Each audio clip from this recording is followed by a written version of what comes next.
Bueno, buenos días a todos. Bienvenidos a esta conferencia extraordinaria, Soltando Amarras, que será impartida por el profesor Carlos Gancedo, que después de 57 años de servicio nos deja por jubilación. Yo lamento enormemente que nos veamos obligados a tener un aforo reducido, pero no podemos hacerlo de otra manera. Pero a pesar de ello no queríamos dejar de ninguna manera dejar pasar la oportunidad de rendirle un pequeño homenaje de despedida a nuestro gran compañero Carlos Gancedo. Va a hacer la presentación de la conferencia el profesor Alberto Muñoz. Gracias. Buenos días. Es un placer presentar al profesor Carlos Gancedo. Es también una tarea fácil, porque en nuestro entorno Carlos no necesita presentación, y es también algo triste, porque probablemente sea esta la última vez en que lo pueda hacer. Carlos se jubila. También María Jesús Mazón, que está aquí con nosotros, y a la cual también quiero darle un cariñoso recuerdo y abrazo. Mucha suerte. Carlos se jubila y su jubilación es una mala noticia para nuestro instituto, para el Consejo y para la investigación española en general. Carlos comenzó su actividad investigadora el año 1963 en el Departamento de Enzimología que dirigía Alberto Sols en el Instituto Gregorio Marañón, que se convirtió más tarde, en el 68, en el Instituto de Enzimología. Hizo la tesis doctoral bajo la dirección de Alberto Sols y luego un postdoctoral en el Instituto de Bioquímica de la Universidad de Freiburg, en Alemania. Posteriormente realizó una estancia como Invited Lecturer en el Departamento de Microbiología y Genética Molecular de Harvard Medical School. En 1969 comenzó a dar clases en la nueva Facultad de Medicina de la Universidad Autónoma de Madrid. Inicialmente en los locales, que entonces eran la casa de la Facultad de Medicina, que eran internos de los hospitales La Paz y Puerta de Hierro, hasta el traslado e inauguración de la actual facultad. El instituto pasó a llamarse Instituto de Enzimología y Patología Molecular y posteriormente Sols albergó provisionalmente en él al grupo que dirigían Gabriela Monreal y Paco Escobar en la facultad. Y de esta manera surgió en el CSIC la idea de crear el Instituto de Investigaciones Biomédicas, que en el año 89 del siglo pasado se instaló en este edificio actual y posteriormente su ampliación. Así, Carlos es miembro del IIB desde su creación, o quizá mejor dicho, desde su gestación más temprana. Carlos es experto y referencia internacional, como todos sabemos, en la bioquímica, la biología molecular y la genética de levaduras. Como tal, es miembro de la EMO, de numerosos comités científicos y editoriales y de sociedades científicas españolas y extranjeras.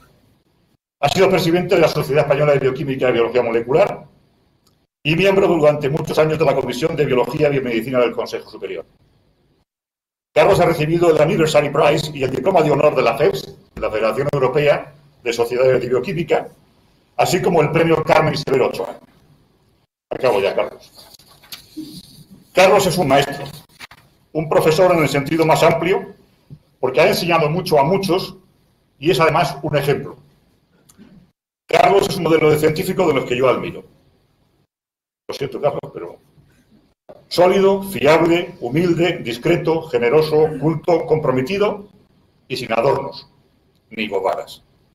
De laboratorio mucho más que de webs, de chats y de medios de comunicación. Gracias, Carlos, por todo y ahora por tu charla, que seguro será una nueva e inspiradora lección para todos. Muchos te echaremos de menos.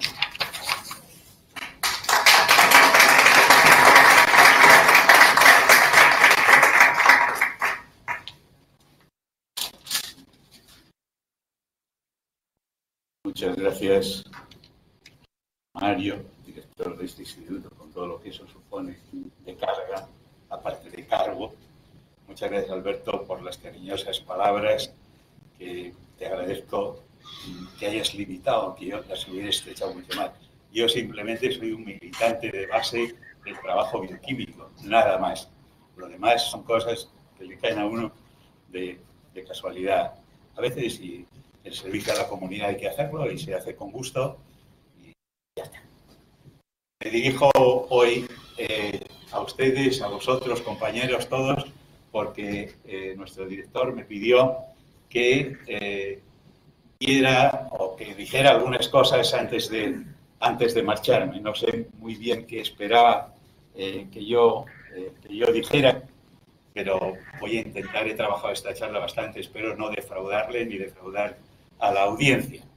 He titulado esta charla, como se ve en la pantalla, Soltando amarras.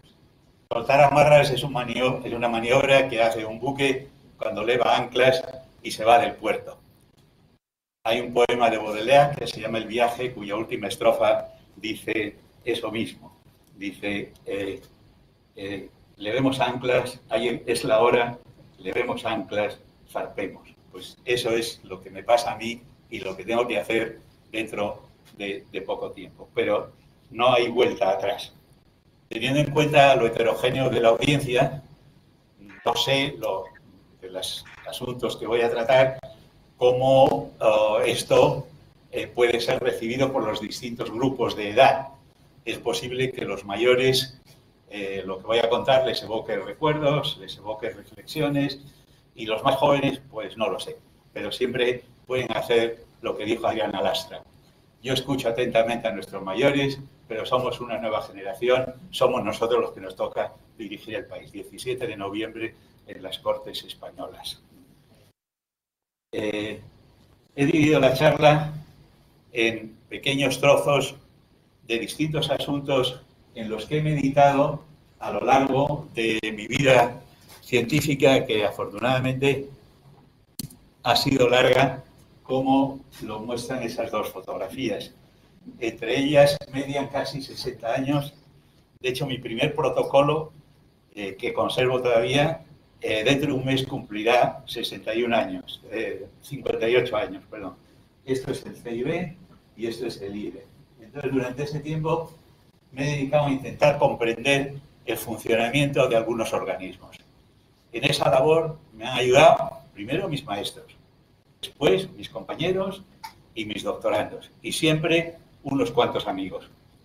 Entonces, antes de empezar a tratar de los asuntos en los que he ido a charla, quiero dedicar un recuerdo a un lugar que para mí es entrañable, es fundamental, porque creo que allí se sentaron las bases de mi posterior comportamiento, y es el CIB de Velázquez.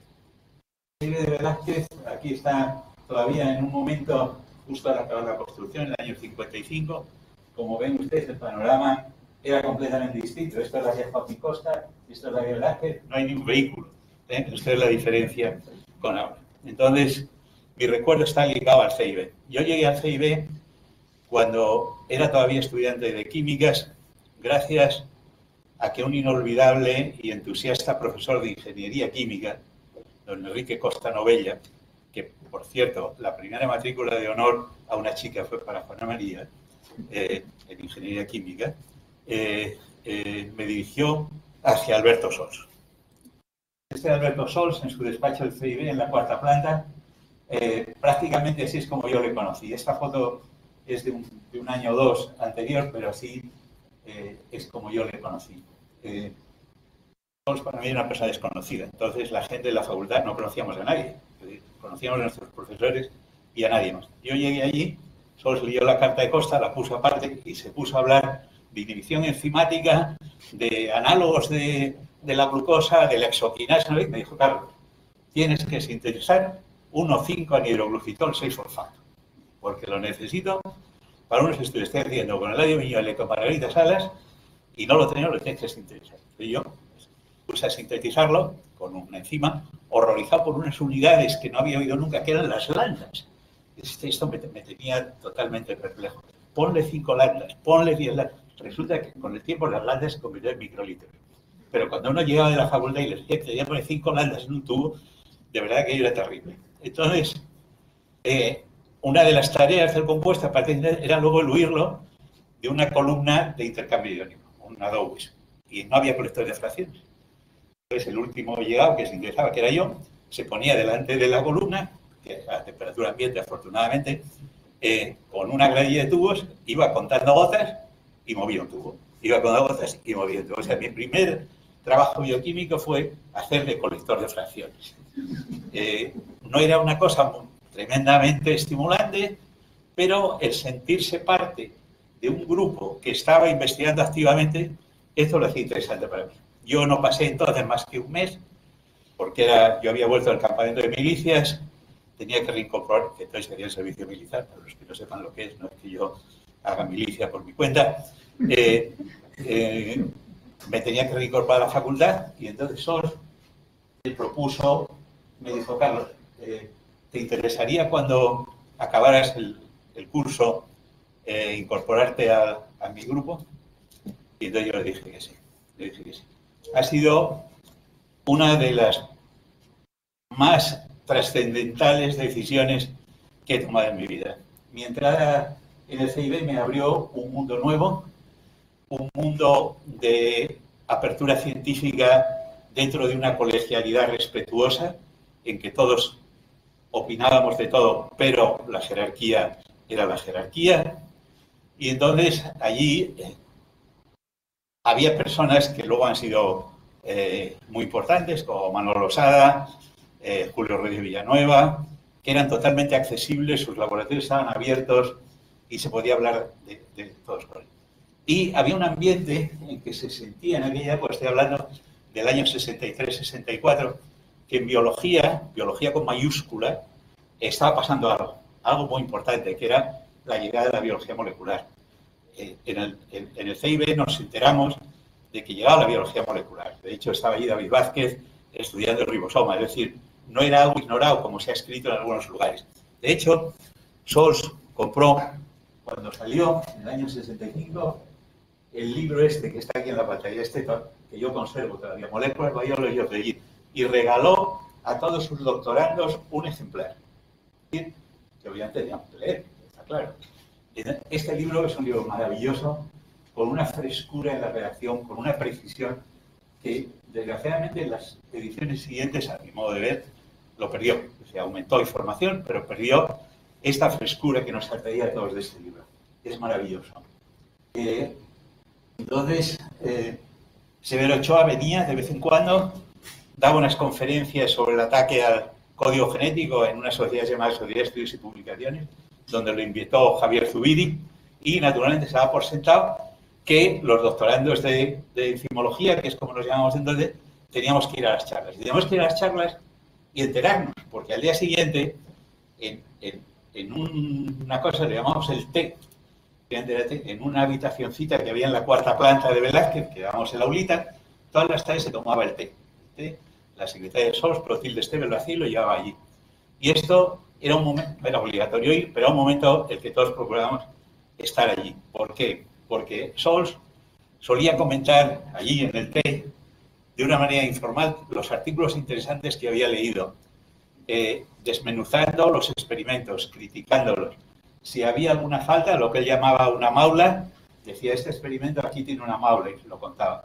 Y lo que era más importante quizá es que sugería experimentos, obviamente mentales, no los hacíamos nosotros porque eran papers de otros, sugería experimentos que podían refutar o confirmar la conclusión. Entonces, este ambiente que yo he vivido en el CIB ha sido un ambiente único. Esta seriedad no afectaba al sentido del humor. Por ejemplo, ahí tengo Gertrudis de la Fuente y Carlos Asensio, desgraciadamente desaparecidos de este mundo, pues tenían un humor muy especial y además se les daba bien dibujar. Este es un dibujo en que se criticaba, se ironizaba sobre uno de los trabajos de aquella época, que era purificar enzimas. Entonces uno empezaba, como veis, con un matraz casi tan, una cantidad de biomasa de lo que fuera, unos homogeneidad tan grandes como uno, la segunda etapa ya más pequeñita, la tercera más, y cuando se seguía, pues al final ya veis dónde acababa. Entonces, este entorno de discusión abierta, de colegialidad respetuosa, de todo, fue lo que Carlos Asensio, que era una persona con una chispa especial, denominó el espíritu de Velázquez, haciendo un juego de palabras con la calle donde estábamos y con la búsqueda por la luminosidad de este gran pintor. Yo creo que no idealizo el CIB porque era el periodo de mi juventud. Esto mismo que estoy diciendo aquí se lo he oído a distintas personas, a Manolo Losada, a otras personas, se lo he oído y yo creo que era cierto. Hay una frase de Camus que aparece en La peste que pone en boca del doctor Rieu, que creo que sintetiza una de las lecciones que se aprendía en el CIB. Era que lo esencial era hacer bien su trabajo. Esto creo que es una de las grandes cosas.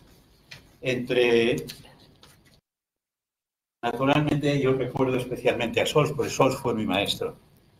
Sols fue mi maestro, me enseñó todo lo que yo sé. Me enseñó el rigor experimental, me enseñó el cuidado con los controles y, sobre todo, una cosa que yo creo que es lo que me ha marcado más, de una manera más indeleble y tal, es el cuidar la comunicación científica, tanto oral como escrita. Era un maestro en esto y yo se lo agradezco mucho el que me incluyera de la importancia de la comunicación. Personalmente he intentado pasar esta preocupación a las personas que están a mi alrededor y creo que en algunos casos lo he logrado. Otras personas que fueron importantes para mí fueron Carlos Asensio y Helmut Holzer. Helmut Holzer, un gran bioquímico alemán que trabajó en muchísimas cosas, donde yo realicé, como ha dicho Alberto, en Freiburg im Breisgau, la estancia postdoctoral. Y de Holzer aprendí, y recuerdo, aparte de la ciencia que ya podía aprender, el trato humano y la consideración exquisita por las personas, algo que tampoco olvido.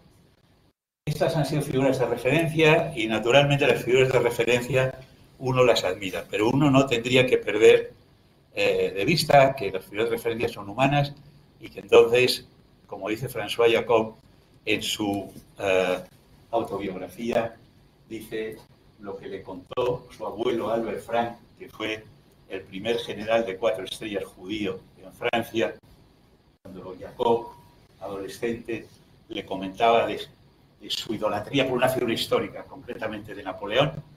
Le dijo: admirar, desde luego; idolatrar, no. Ni a los dioses, porque no existen, ni a los hombres, porque no son dioses.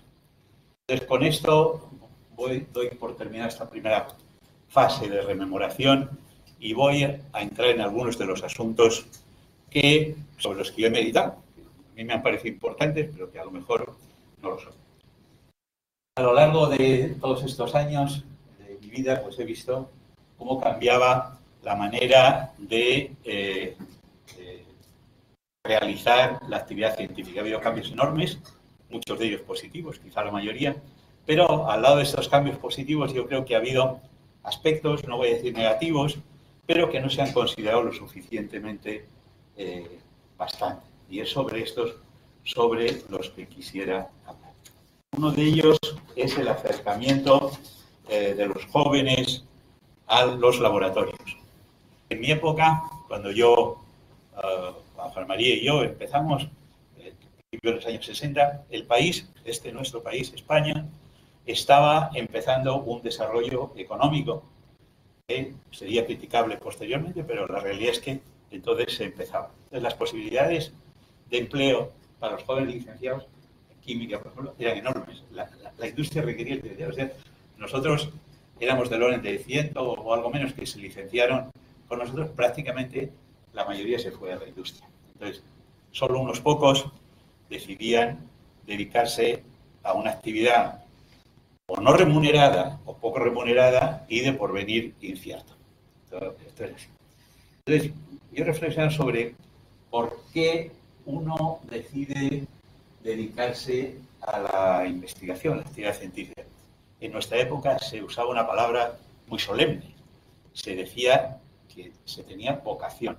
Y la palabra era tan solemne que las personas que decidían entrar en religión no se decía que tenían vocación religiosa, simplemente se decía fulanito o fulanita tiene vocación. Ya se sabía, iba a ir al seminario o a un convento. Pero la palabra era muy seria. Entonces, ¿por qué siente uno vocación? Vocación viene del latín vocare, y amar. Pues yo me preguntaba a veces por qué se siente esta llamada. ¿Es algo que uno escucha, ven y sígueme, y uno lo sigue o no? Yo creo que a veces uno se acerca a la ciencia imaginando cosas como Alonso Quijano imaginaba el oficio de caballero andante. ¿No? Imagina cosas de los científicos y así bien.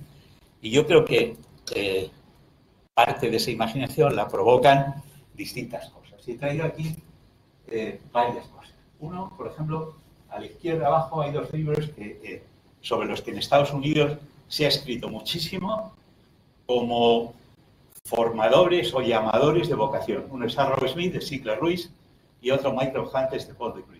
Cuando uno lee biografías de científicos americanos, o en los prefacios de Annual Review o Biochemistry, les aconsejo que los lean, son muy interesantes, o Microbiology, muchísimas veces, muy frecuente, hay alusiones a Arrow Smith, Microhunters u otro. Y en ensayos sobre la vocación aparecen. Entre nosotros, en aquella época, estoy hablando de aquella época, ya sé que ahora no se lee, pero en fin, de aquella época se leía. La vida heroica de María Curie, contada por su hija, fue otro clásico. No digamos este de allí, de la colección austral, Mi infancia y juventud, Ramón y Cajal, o el que luego tiene sobre consejos y reglas de investigación científica, que se llamaba Los tónicos de la voluntad. No tenía voluntad floja y te voy a leer este libro de Cajal que me da un tónico.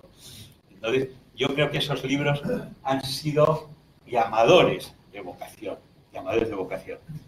Marañón, en su libro Vocación y Ética, escribió lo que tiene en la diapositiva siguiente. Que la vocación verdadera es amor. Uno se denuncia por amor. Que un estudiante aplicado, que cumple muy bien con su deber, y que por tanto es respetable, puede estar absolutamente desprovisto de vocación. Lo esencial, decía, en la vocación no es el cumplimiento, sino la invención del deber. Y yo pienso que a los científicos vocacionales se les puede aplicar, salvando la distancia, lo que aparece en las ordenanzas de oficiales de Carlos III. Vamos a hacer aquí. Esta es una cosa publicada en 1768, señores, aquí en la ordenanza de su majestad, tal y cual. Dice, pero que todavía está vigente. O sea, si ustedes entran en el BOE, ahora, en vez de oficial, dice el militar. Pero el texto sigue siendo el mismo. El oficial cuyo propio honor y espíritu no le estimule a obrar siempre bien, vale muy poco para el servicio. Y luego ya lo pueden leer. El llegar tarde a su obligación, aunque sea de minutos, el excusarse con males imaginarios o supuestos de las fatigas que le corresponden, el contentarse regular, y esto es muy importante, y encaja con lo de Marañón, el contentarse regularmente con hacer lo preciso de su deber, sin que de su propia voluntad adelante cosa alguna. Es decir, yo me voy a las 5 porque es mi hora. He cumplido con mi deber. Pues no. Son pruebas de grande desidia e ineptitud para la carrera de la santa. Es decir, yo creo que la persona vocacional es el propio honor y espíritu el que le sirve de acicate para obrar siempre bien o para, por lo menos, intentar hacer su obra de una manera adecuada. Entonces yo creo que el personal con verdadera vocación, el científico vocacional, en su vida científica tendrá momentos de gran alegría, pero tendrá también momentos de gran depresión y de gran frustración. Afortunadamente yo creo que la mayoría de las veces estos momentos se superan, pero no hay que ignorar que se tienen y forman parte de la vida. Al final, quizá, si se tiene suerte, se podría decir lo que decía Alberto Sols. Alberto Sols decía que 100 veces que volvieran a hacer, 100 veces que volvería a dedicarme a la ciencia. Este ha sido el abordaje, digamos, de esta época de la... Pero ahora, actualmente, hay una gran cantidad muchísimo mayor de personas, de jóvenes que se acercan a los laboratorios de la ciencia porque ahora la labor científica no es una rareza, es algo que se ha convertido en una profesión más. Entonces hay gente que viene a adquirir una cierta formación, ¿no? Pero obviamente una gran cantidad de esas personas, me atrevo a decir, no son personas con vocaciones, simplemente son personas que se quieren formar bien y es muy loable. Y hacen su tesis e incluso se les da un cum laude. Y yo quisiera decir que esto de que todas las tesis, o el 99% vayan cum laude, está en contra de cualquier criterio científico. Cualquiera que haya visto una campana de Gauss sabe que no todos pueden ser cum laude. Los cum laude están al extremo, los malos están al otro, y la media pues era notable, sobresaliente, aprobado con convención, pero nada más. Pero bueno, un cum laude no es un pasaporte ni una garantía para seguir una carrera científica. Entonces, hay que indicar a una serie de personas que hay otras salidas que no son la carrera académica, para las cuales se aprecia mucho lo que han aprendido durante la tesis, es decir, concentración, capacidad de planificación, orden, etc. Hay numerosas instituciones extranjeras en las cuales hay departamentos de Early Career Orientation. Por ejemplo, la Sociedad Americana de Genética tiene un subcomité de desarrollo profesional donde dicen, y leo textualmente, que Nepal aconsejan hacer, y les muestran la miríada de trayectorias profesionales que son posibles con un entrenamiento en la investigación en genética. Obviamente en genética, pues en genética. Para la sociedad de biofísica, pues diría en biofísica. Aquí no tenemos ni consejeros, comités, ni nada. Entonces, el encargado del laboratorio, el director de tesis, es el que tendría que hacer de orientador en este sentido. Ciertamente en el país no tenemos miríadas de oportunidades, desgraciadamente. Tampoco en nuestro país son los Estados Unidos de América, pero nuestro país forma parte de los Estados Unidos de Europa, y esto lo debíamos de considerar y transmitir. Otro cambio importante que he visto a lo largo del tiempo es la aceleración y la taylorización de la investigación. Yo estudiaba química, yo soy químico, como he dicho antes, se nos explicaba que para cristalizar una sustancia hacían falta, aparte de que tuviera una cierta pureza, 3 cosas que eran espacio, tiempo y reposo. A mi modo de ver, estas 3 cosas se pueden considerar como necesarias para cuajar buenas ideas y hacer buena investigación. Desgraciadamente, otras 3 palabras que han sido quitius, altius, fortius, que se pensaron para otra cosa, han invadido el espacio de la investigación para el cual no estaban preparados. Y la competición, que siempre ha existido, no hace falta nada más que a los que les guste un poco la historia, pues desde Newton y Leibniz peleando por quién fue el primero en descubrir el cálculo diferencial, siempre ha existido, pero yo creo que ha invadido de una forma agobiante los laboratorios y preocupante. Y esto lleva a una atmósfera enrarecida. Estamos lejos de posiciones como la que voy a poner en la diapositiva siguiente, de uno de los grandes físicos atómicos de principio de siglo, que era Paul Ehrenfest en Leiden. Robert Oppenheimer, padre de la bomba atómica, entonces el más joven, le proponía una visita temporal a Ehrenfest. Entonces, estos físicos se conocían todos. Cuando uno lee, pues todos estaban al tanto de lo que pasaba en los laboratorios. Y estos grupos, a pesar de que tenía esta relación muy cordial, estaban, de cierto modo, compitiendo por conceptos fundamentales de la física. Pero miren lo que le decía Ehrenfest a Oppenheimer. Si quieres pasar por lo menos los primeros meses pacientemente, confortablemente y satisfecho, contento, en discusiones que giran alrededor de unos pocos asuntos, charlando conmigo y con nuestros estudiantes acerca de unas pocas cuestiones básicas y sin pensar mucho sobre publicar, entonces te recibiré con los brazos abiertos. Creo que estamos bastante lejos de esa situación. Yo me he preguntado si estas prisas que tenemos por publicar son una consecuencia inevitable de la influencia dialéctica de la cantidad sobre la calidad. Saben ustedes, lo dialéctico de la cantidad y la calidad. Si son consecuencia de la escasez de fondos y de la competición, si son consecuencia de la invasión de nuestra, llamémosle nuestra área, por conceptos extraños de mercadotecnia. Puede que ese desarrollo, es decir, esta actitud, sea beneficiosa para la sociedad que paga y que recoge rápidamente beneficios, o que espera recoger rápidamente beneficios.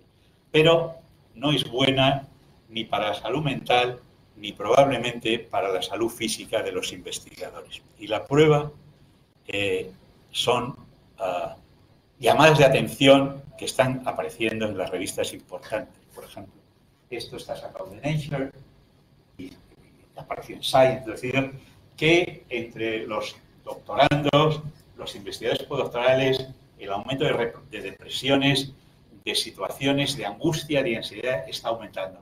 Y se calcula que más de un tercio de los doctorandos postdoctorales están ahora mismo en una situación de salud mental delicada. De tal manera que, como ven, ha habido ya 2 congresos internacionales sobre la salud mental y el bienestar de los investigadores postgraduate. Y decía el comentario de Nature sobre este primer congreso. La realidad es que bastantes doctorandos e investigadores postdoctorales están sobrecargados de trabajo y sobreestresados, y su salud mental se resiente por ello. Hay que hacer mucho más que convocar una conferencia para proteger a las generaciones futuras de la desagradable tendencia de la investigación a dañar a los que la practican. Los casos de agotamiento, de burnout entre investigadores, no ya postdoctorales, sino hechos, aumentan. Y yo creo que los que nos dedicamos a la investigación, los que estudian la investigación, hemos asumido que hay que trabajar, que lo que Pasteur tuvo una hemiplegia, como ustedes saben, al final de su vida fue hemiplegia, y él vivía en el instituto. Cuando era el instituto, el primer piso de Pasteur era su casa. Y se paseaba en solitario por el jardín después de comer y murmuraba unas cosas. Nadie sabía lo que decía. Hasta que una vez llegó un investigador japonés que era bajito y los franceses dicen: tú que eres bajito, escóndete detrás de ese arbusto y mira a ver si entiendes lo que dice. Fue allí, se metió ahí y entendió que decía: il faut travailler, il faut travailler, il faut travailler. Hay que trabajar, hay que trabajar. Pues yo creo que todos los que nos dedicamos a la ciencia hemos asumido que es necesario trabajar, pero el problema que ha causado esto es en qué condiciones se trabaja. Permitidme leer algo escrito en 1979 en una revistilla que muchos de los jóvenes no conocen, por supuesto, se llamaba Current Contents. Current Contents era un cuadernillo semanal donde venían los títulos de todas las publicaciones que aparecían en esas revistas. Esto se pagaba, naturalmente, lo hacía un instituto de Filadelfia, lo mandaba por correo, entonces uno iba allí a ver qué había salido en el GBC, a ver qué ha salido al Times for Microbiology, y uno tenía las direcciones y no podía pedir separatas, algo que ya, palabra que está probablemente desaparecido, ¿no? Le escribía una tarjeta de I would like to recetar, y al cabo de 3 o 4 semanas le pedían la separada del correo. Entonces, este librillo, el Carlos, tenía una página que se llamaba Citation, This Week Citation Class, es decir, el artículo que pasaba de 500 citas en un tiempo, pues aparecía allí y el autor hacía un comentario. Entonces, les voy a leer un trocito del comentario que escribió un autor de un paper que en cuestión de 30 años había citado más de 700 veces. ¿Qué es este? No pretendo que vean esto, porque bueno, pero pongo para que vean qué aspecto tenía esto de This Week's Citation Classic. Este del título, un método colorimétrico para la determinación de N-acetilazúcares, un método que se sigue utilizando todavía. En estudios se ha utilizado, por ejemplo, para valorar hialuronidasa en cáncer, valorando la N-acetilglucosamida que se produce, etc.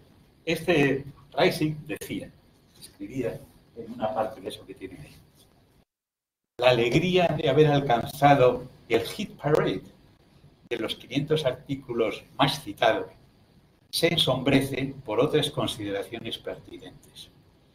Creo que he hecho contribuciones a la ciencia más originales e importantes que estas. Implícitamente quiere decir que no le había citado 500 veces, o 700, a pesar de que era más importante.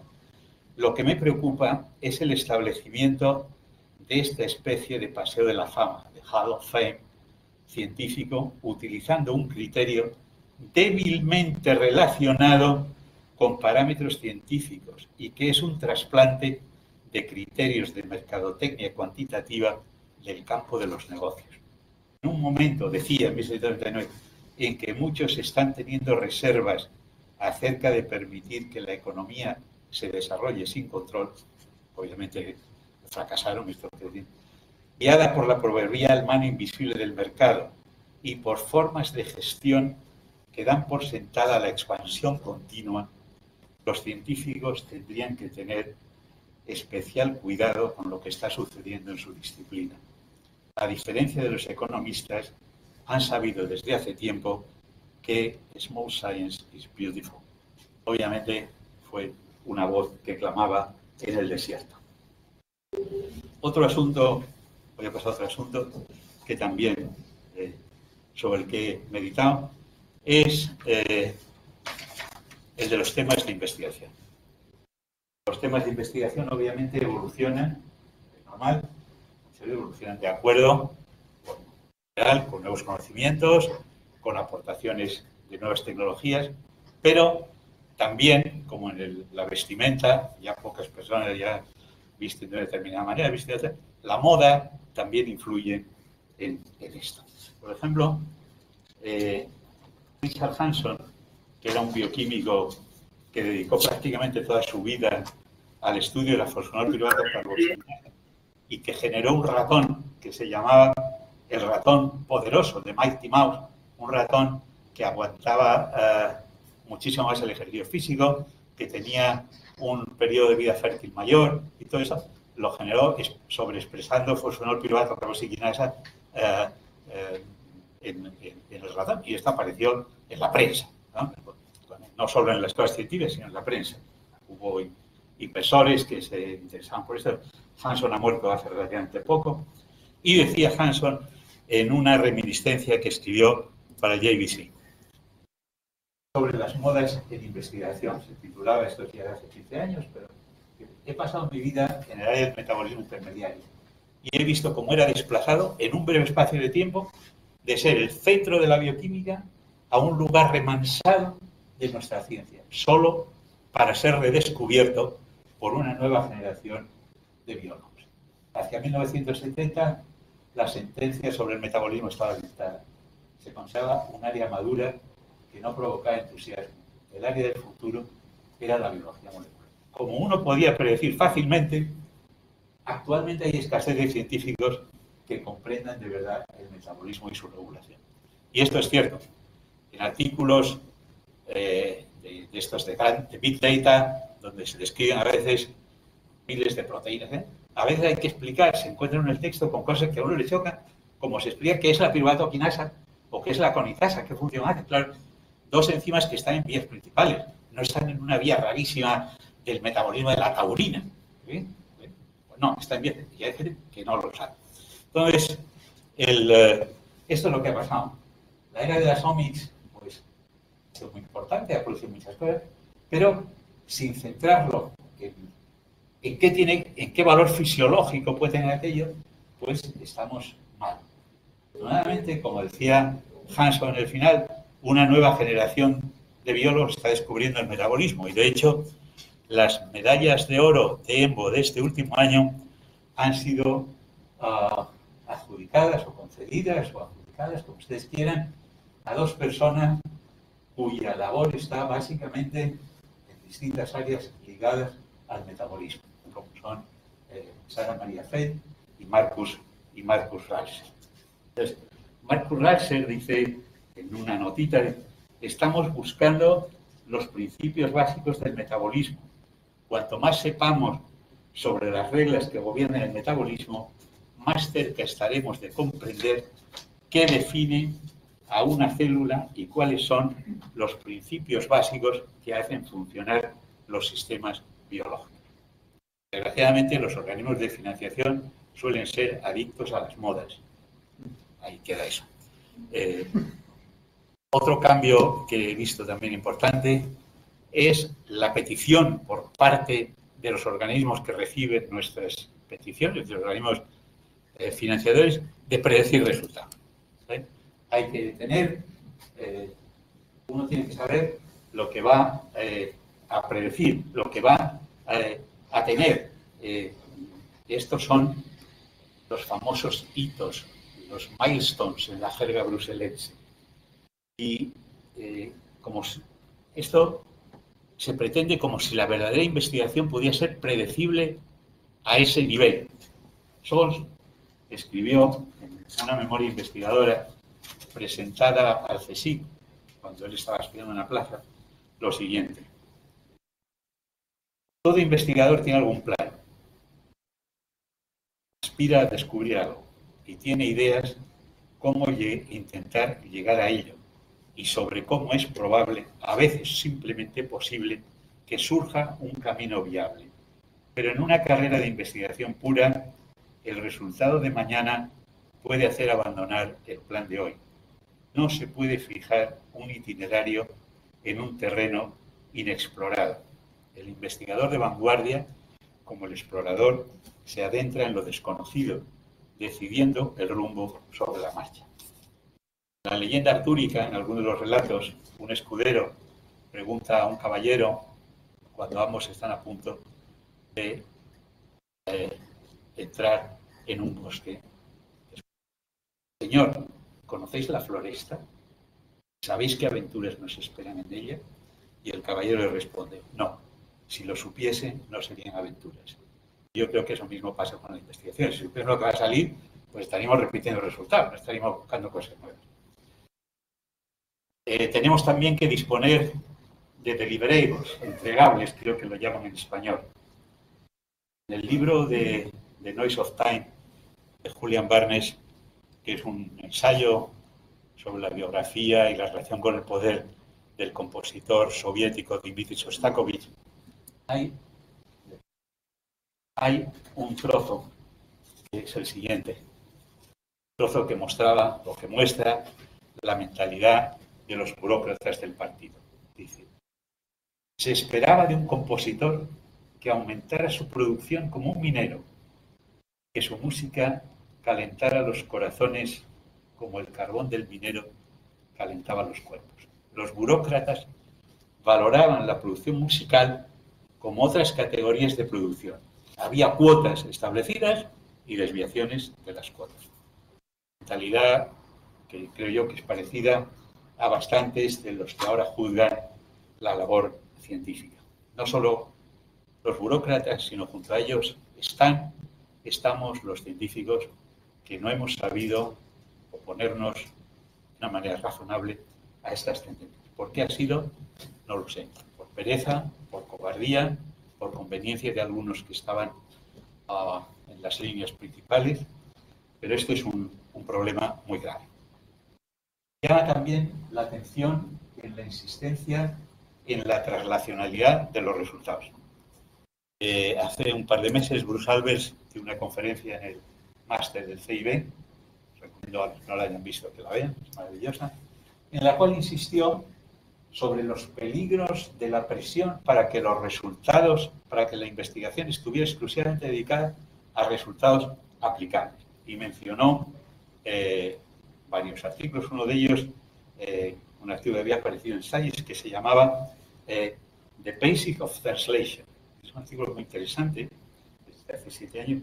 La autora decía, entre otras cosas, que podemos estar seguros de que la imaginación humana encontrará aplicaciones para el conocimiento siempre que se le permita desarrollar primero este conocimiento. Y decía que a veces el pedir aplicación inmediata era como si no se pusiera a traducir un texto de Shakespeare con el nivel que puede tener un niño de primero de la escuela. Simplemente no se podía, faltaba un conocimiento. Y Sarah Fell, una de las que he mencionado antes, que ha aparecido como receptora de la medalla de oro de EMBO, en una entrevista que le hicieron, la persona, uno de sus descubrimientos parece que podría tener alguna aplicación clínica. Entonces le preguntaban, ¿cómo es de importante que su investigación tenga la potencialidad de ser aplicada? Y ella respondió, es muy importante, pero si solo nos centramos en investigación translacional, en 5 o 10 años no tendremos nada que trasladar. Necesitamos descubrimientos en ciencia básica. Y es que la necesidad de ambos tipos de investigación, yo la considero un poco como la dualidad onda-partícula en física. La observación de un fenómeno físico, un fenómeno subatómico, pensando en que, por ejemplo, el electrón es solo una onda, conduce a resultados que no son enteramente ciertos. La investigación con este electrón, pensando que es una partícula, pasa lo mismo. Solamente, o sea, la conjugación de dos visiones no totalmente ciertas es lo que puede explicar la verdad. Y es el gran público el que hace falta educar para que comprenda esto. Es muy natural que personas con una cierta educación, pero no sabedoras de cómo se hace la ciencia, de cómo se buscan las cosas, crean que es que poniendo más dinero, de repente puede uno tener lo que sea. Recuerden la famosa War on Cancer del presidente Nixon hace bastantes años. En este mismo sentido, el uso de organismos que no están considerados como importantes ha perdido prestigio y el gran público no sabe para qué sirven. Todos hablamos de lo importante que es la biotecnología, pero el gran público, por ejemplo, no sabe cómo surgió el conocimiento sobre las enzimas de restricción. Sin las cuales la biotecnología sería imposible. Ahora, CRISPR aparece hasta en la sopa, pero probablemente Alóferes mediterráneo nadie sabe lo que es. Y es una de las arqueas que Mojica encontró lo de CRISPR. Por cierto, que Mojica dice que entre el 2008 y el 2011 no tuvo financiación por parte de ninguna agencia estatal. Y entonces, los organismos financiadores pues son lo que son y tienen sus criterios. El hoy importante cromosoma Y, pues durante mucho tiempo se pensó que era una reliquia, que no tenía importancia. Fue estudiando un coleóptero que hay aquí en la Sierra de Madrid, el Phytoptera variabilis, cuando Antonio Zulueta demostró que el cromosoma Y tenía genes dominantes. Y yo hoy, si hubiera pretendido investigar la herencia del color de los élitros o el punteado de los élitros de este escarabajillo, ¿le hubieran dado un duro? Probablemente no. No solamente de una manera objetiva, sino de una manera sentimental, necesito defender el uso de la levadura como organismo modelo. Continúa siendo un organismo de gran valor porque probablemente es el organismo eucariótico que tiene desarrolladas las mejores herramientas aplicables de manipulación genética. Y quiero mencionar, y es la única alusión que voy a hacer a un trabajo del laboratorio, que usando la levadura en nuestro laboratorio se demostró por primera vez que en plantas superiores existía la vía de síntesis de celulosa. Este trabajo fue portada en Plant Journal y fue muy importante porque hasta entonces se pensaba que las plantas superiores no tenían trealosa. Y este trabajo abrió la puerta a una luz de trabajo sobre ella en que se mostraba que el trealosa 6-fosfato, un compuesto que habíamos descubierto en el laboratorio como regulador de la dióxido de levadura, es un regulador absoluto en plantas. Regula la formación de la inflorescencia en el maíz y ha abierto la puerta a crear plantas modificadas con sus propios genes, no con genes de otros organismos, de resistencia a distintos estrés. Es un ejemplo de una traslacionalidad inesperada. Nosotros cuando clonamos aquello, nosotros no hemos trabajado más en plantas, todo esto no es nuestro, pero eso y un método de detección de transfosfato que desarrollamos en el laboratorio han sido claves para esto. La levadura tiene una larga historia, como todos saben, sigue siendo muy importante. Aquí es la portada de Genetics del pasado mes de agosto, dedicada a la levadura, mostrando que es importante, como ven ustedes, desde la época de Buchner, que fue lo que abrió la puerta a mirar en un extracto, en un mortero o con un pote lo que pasaba dentro, hasta la continuación con 4 premios Nobel desde después del año 2000 por trabajos con levadura. Leland Harvey por estudios del ciclo celular, Randy Sheckman por trabajos sobre el tráfico intravesicular y Yoshinori Yoshumi por trabajos sobre autofagia.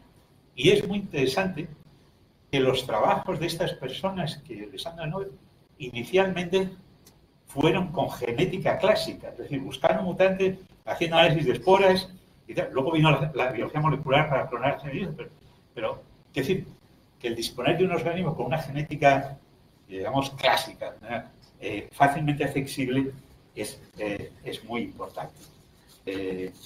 Quiero mencionar que en España tenemos una amplia comunidad de investigadores que trabajan en levadura, que yo inicié en el año 96 una red particular, es decir, esto no está financiado por nadie, lo financiamos nosotros, nos reunimos cada 2 años, nos encerramos en una residencia religiosa, no porque la religión inspira el odio, sino porque es muy barata y nos trata muy bien, y estas ideas actualmente yo la coordiné durante mucho tiempo, la llevan Jesús Pla, de aquí de Farmacia, y Joaquín Ariño, de Barcelona.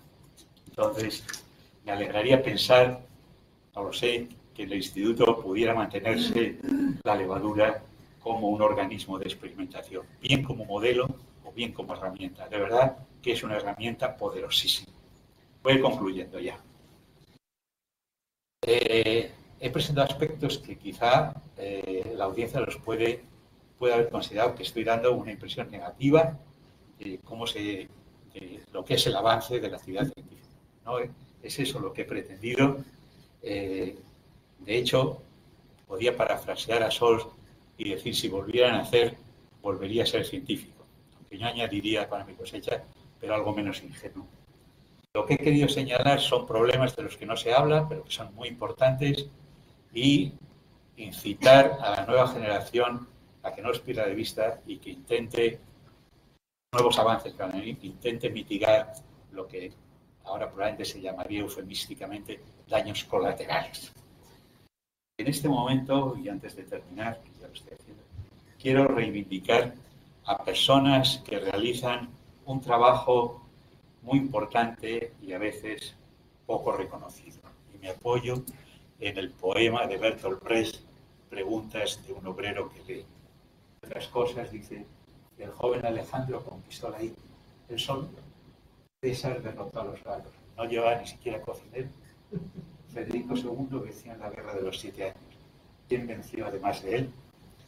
Entonces, tenemos, no sé si reconocemos suficientemente el trabajo de personas valiosas muy cercanas en el día a día en nuestro laboratorio. Nos preocupa su justa promoción, hacemos algo para lograrla. En enzimología se respetaba y se consideraba mucho a estas personas. Sols, en alguna conferencia, hizo hincapié en ello. Una persona como esta no es un mueble que se puede cambiar a gusto. Una persona es una persona y tiene sus sentimientos, sus ambiciones, iguales que pueden ser las nuestras y que a veces pueden ser convergentes. ¿Qué decir de las personas que no aparecen ni mencionadas siquiera en los papers? Yo quiero expresar aquí mi agradecimiento explícito al personal de nuestra secretaría que nos ayuda a salir de situaciones como esta.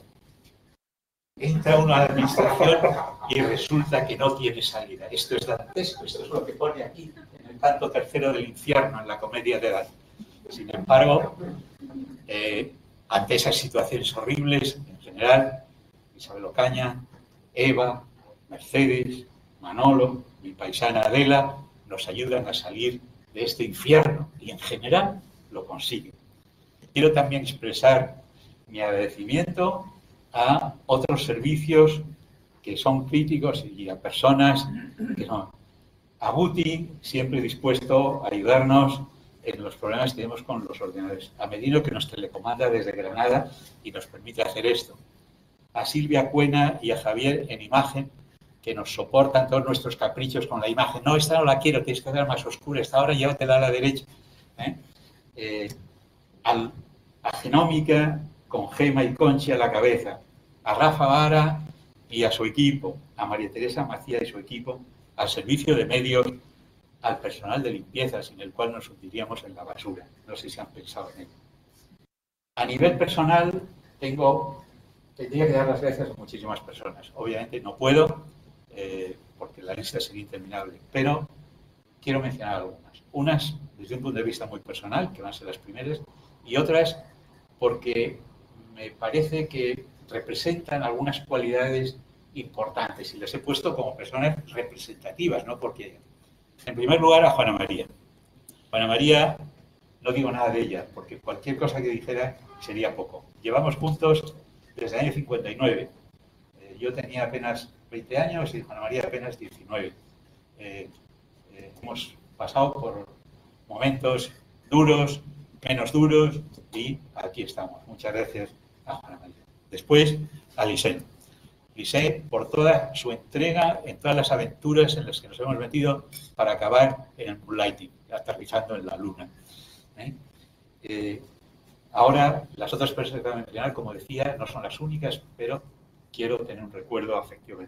A Jaime Conde, desgraciadamente ya fallecido, que nos inició en la genética clásica de levaduras. A Isabel López Calderón, que la he visto que está aquí, que era su discípula y que también nos ayudó. A Juan Manuel Siberio en La Laguna por su dedicación tenaz a pesar de los organismos no financiadores. A Joaquín Ariño en Barcelona por su generosidad. A Rosario Lagunas, pionera en el estudio del recambio de proteínas de membranas, por su amistad, que aunque no escribe más, parece que nos ha olvidado, pero no nos ha olvidado porque está aquí. Y como representativa de todos mis estudiantes de doctorado, a Miguel Blázquez, hoy destacado investigador en plantas de Valencia. Ya solo queda terminar la labor. Karl Popper escribió su autobiografía con el título de Búsqueda sin término, An Ended Quest. La labor de un científico no tiene término tampoco, pero la vida, tanto la administrativa como la biológica, sí lo tiene. Y la obra tiene que quedar inacabada. Es una ineluctable, biológicamente. Incluso uno va a la muerte y la obra se queda inacabada. Lo único que nos queda es pensar lo que nos decía David Arfón, que escribe en el Pirkei Avot. No te toca terminar la obra, pero no eres libre de dejar de trabajar en ella. Y termino con la última línea del poema Ulises de Tennyson, que leí cuando tenía 8 o 9 años y me impresionó mucho. Yo no sabía inglés entonces, pero estaba traducida. Y esta frase me la aprendí en inglés, aunque obviamente la pronunciación sería horrible. Es una frase que la leí en un relato sobre la expedición de Scott al Polo Sur, que fue un fracaso. Y estas palabras se grabaron en la cruz que se puso cuando se encontraron un tiempo después los restos de aquella expedición fracasada. Try to seek, to find, and not to yield. Esforzarse, buscar y encontrar y no rendirse. La recordación de esas líneas me ha ayudado en muchos momentos de desánimo y difíciles. Gracias por su atención.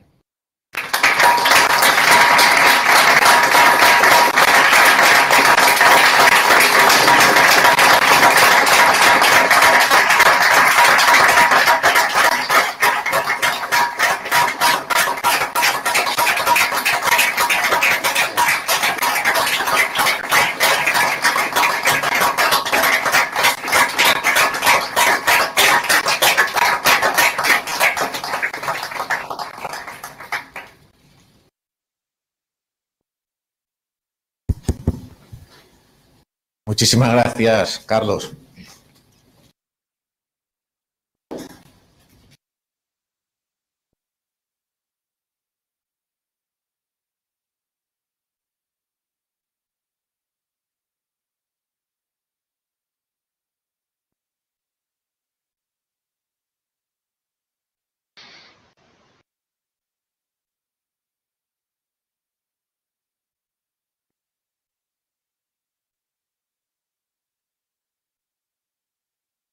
Compañía en gran parte de Juana María, de cuya compañía tenemos también hoy el prestigio de contar con ella. Y una trayectoria que ha sido todo un alarde de dedicación, y tú mismo lo has dicho en tu charla, de amor a la ciencia y al saber.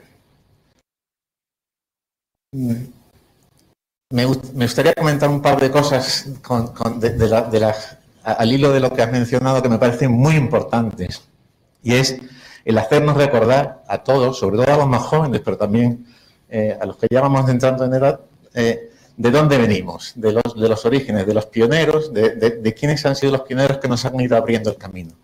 Eso es muy importante. Y también es importante, me ha gustado mucho que hagas referencia a algunos libros que son fundamentales. Decía Juan Ramón Jiménez que los libros en ediciones diferentes dicen cosas distintas. Y al hilo de lo que tú has contado con del libro de James Watson, no es lo mismo leer una cosa en la otra. Es muy importante saber de dónde venimos en cuanto a los maestros que han abierto el camino y a los que han dejado escritos los libros para que los leamos.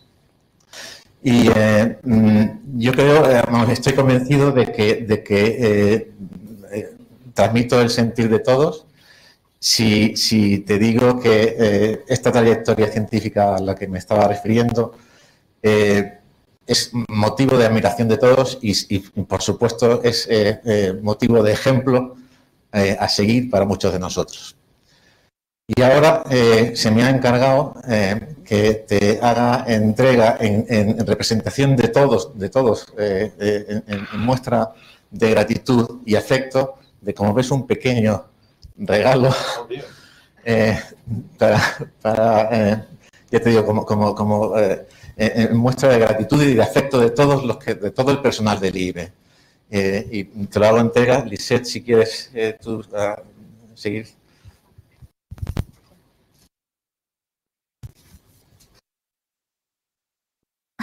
Bueno, Carlos, después de tanto tiempo ya juntos, creo que puedo imaginarme lo que está pasando por tu cabeza ahora. Es difícil, pero lo voy a intentar.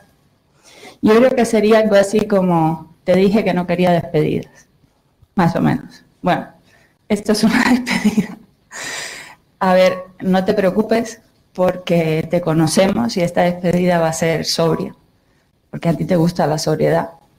Y va a ser corta, porque tampoco yo creo que te pueda decir muchas cosas. Pero verás, cuando se anunció que tú te jubilabas este año, muchas personas se acercaron a preguntar si te íbamos a hacer una despedida. Yo te aseguro que a todos les dije lo mismo. Él no quiere despedidas. Y además, con esto del COVID es muy complicado, pues, no lo vemos. Pero cuando supimos que ibas a dar esta charla, todo cambió, porque realmente pensamos que esta era la mejor manera para ti de despedirte, dirigiéndote a tus compañeros, a amigos, algunos después de tanto tiempo, hablando de ciencia, sí, pero de esos temas de los que se habla en contadas ocasiones como esta, porque normalmente pues hay que hablar o del proyecto en el que se está trabajando o de las ideas que se tienen para el próximo. Pero esta charla también nos daba la ocasión a nosotros de despedirnos de ti a nuestra manera y nos pusimos en marcha. Y tengo que decir que aunque yo esté aquí hoy y tenga el privilegio de hablarte, esto no hubiera sido posible sin la complicidad de muchas personas y algunas en la logística, Javier, Silvia, Gema, Diego, José Morales, Javier Merino, que nos oye todo lo que decimos y está por ahí, y por supuesto en la realización todos los compañeros del IBE que con su aportación lo han hecho posible. Yo sé que esta charla para ti era especial. Era especial por varias razones, por motivos, por supuesto, por el sitio, por la audiencia. La audiencia para ti es muy importante, es lo principal en la charla, lo has dicho creo que algo has dicho a la hora que hablabas de preparar la charla. Y la audiencia de hoy era todo un reto. el IB CRIU. Pero lo que tú no sabes es que hay otro grupo de personas que, y yo sé que son muy especiales para ti también, que se han conectado y te han estado siguiendo en esta despedida tuya, que son los miembros de la Red Española de Levaduras. Redileros presentes y antiguos, como nos ha llamado Joaquín, pues se han conectado para verte, los verás, seguramente verás, como esto se está grabando, verás los mensajes y tal. Bueno, lo que sigue ahora, esta era la parte fácil, lo que sigue es lo difícil y como sabía que iba a ser difícil, pues yo me asesoré con la persona que más sabe de despedidas, por lo menos en el IIB, que es Javier. Y Javier me dijo, escríbelo. Yo lo he escrito, Javier. Hasta este momento he pensado, igual lo digo, lo voy a leer. Entonces, a ver, dice así. Carlos, tanto los que estamos aquí hoy como los que se han conectado para verte por la red, lo primero que queremos decirte es gracias. Gracias porque a lo largo de estos años has sido para nosotros un ejemplo de científico, pero también de trabajador incansable. Tu dedicación a la ciencia, para la que no has escatimado nunca horas, tanto si eran laborables o no, es digna de admiración. Hoy viéndote, hay personas que hemos trabajado contigo años y personas que te conocen menos, porque son más jóvenes, llevan menos tiempo en el instituto o simplemente porque trabajan en temas muy distintos. Sin embargo, todos hemos coincidido en un mensaje. Tu trato para todos nosotros siempre ha sido amable, siempre. Aunque el día fuera complicado, tu saludo al cruzarte por los pasillos, tu preocupación por las personas, nos ha llegado y te lo agradecemos. Seguro que lo vamos a echar de menos. Gracias también por motivarnos a superarnos cada día.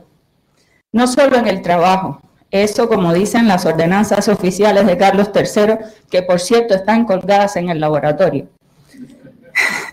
Sí, ya se da por entendido. Sino también en la vida diaria, a leer más y mejor, buenas literaturas, y a ver buen teatro o buenas exposiciones, porque el arte nos enriquece. Tú has hablado del té que tomabas con Sols. Bueno, yo voy a hablar del café que he tomado con los Gancedo.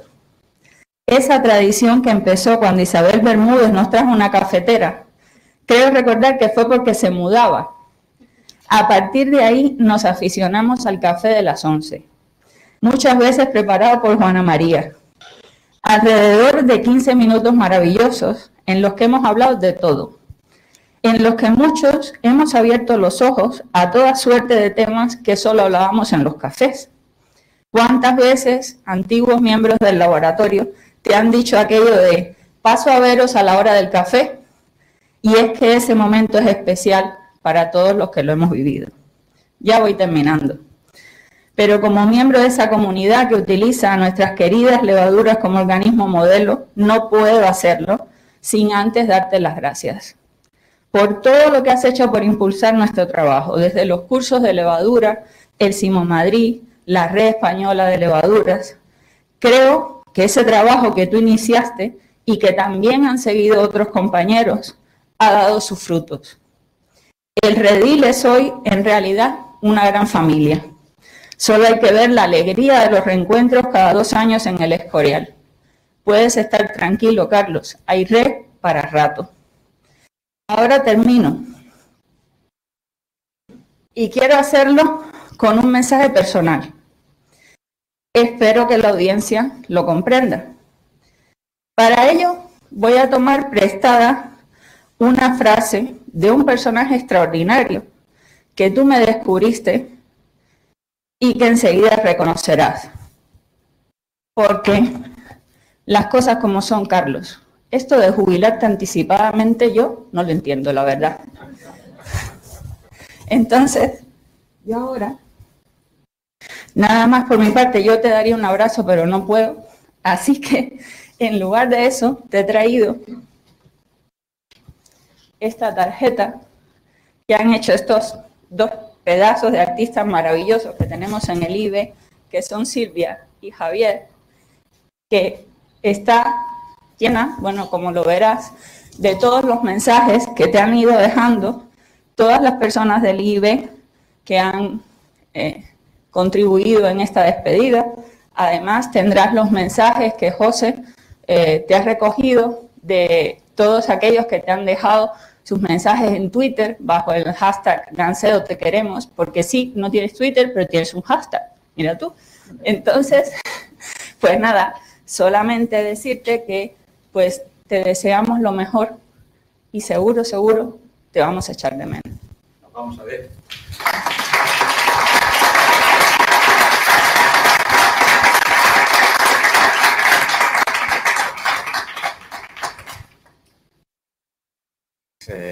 Gracias, Carlos, de nuevo.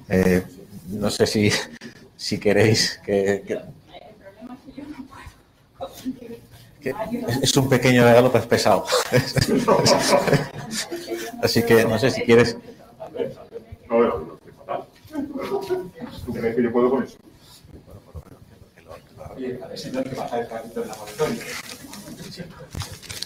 Esto no sé si es un regalo o un castigo.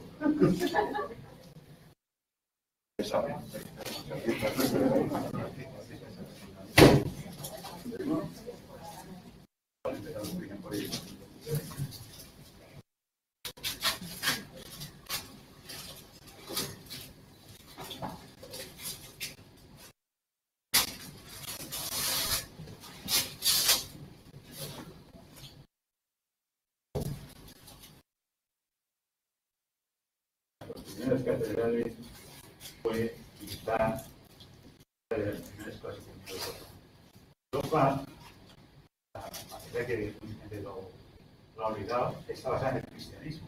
Aunque uno sea agnóstico o ateo, no podemos olvidar que nosotros venimos de Grecia, de Roma y del cristianismo. Y que las meditaciones sobre el cristianismo, la reforma de Lutero, es lo que abrió la puerta a la Ilustración. Si hoy estamos donde estamos, si hoy podemos pensar de una determinada manera, es porque a un monje agustino, alemán, se le ocurrió que había que leer de otra manera.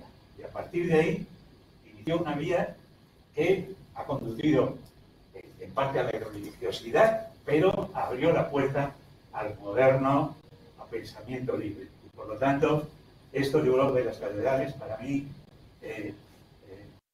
queda muy dentro porque es una de las raíces de nuestro continente. Yo personalmente me siento muy europeo. Ahora lo hago, que soy más pequeño. No es que lo grande sea lo más importante, pero es que había que, como Alberto decía, que pesaba mucho, había que ver lo que era, ¿no? Entonces, gracias, para mí, un tesoro.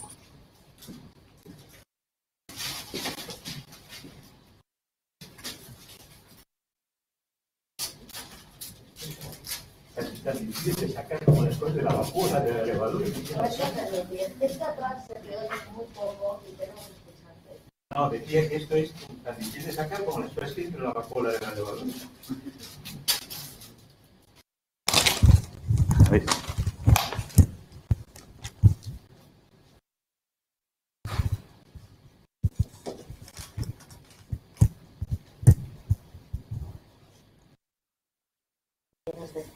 Muchas gracias.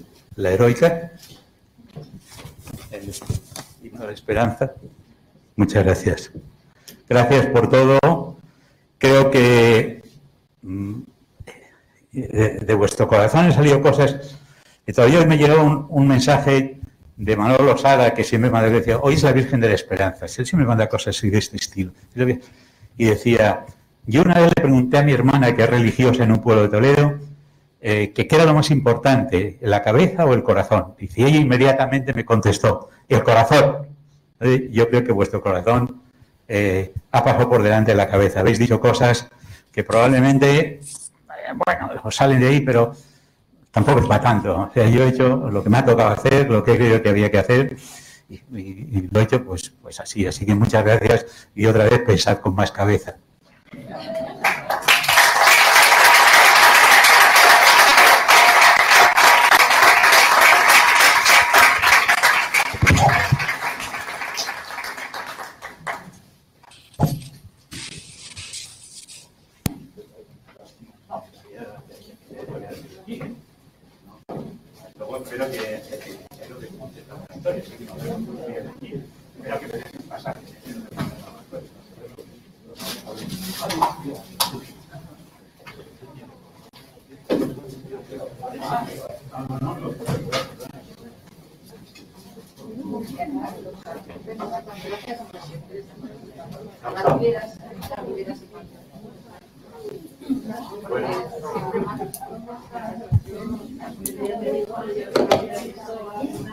¿Qué?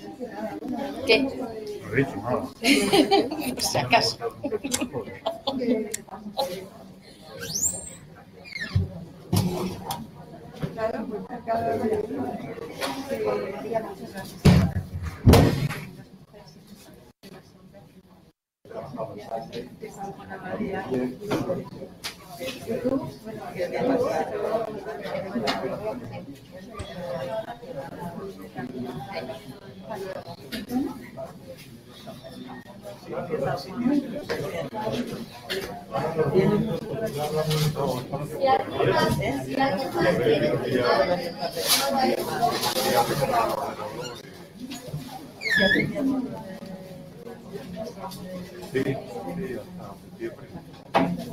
Siempre será que voy a este.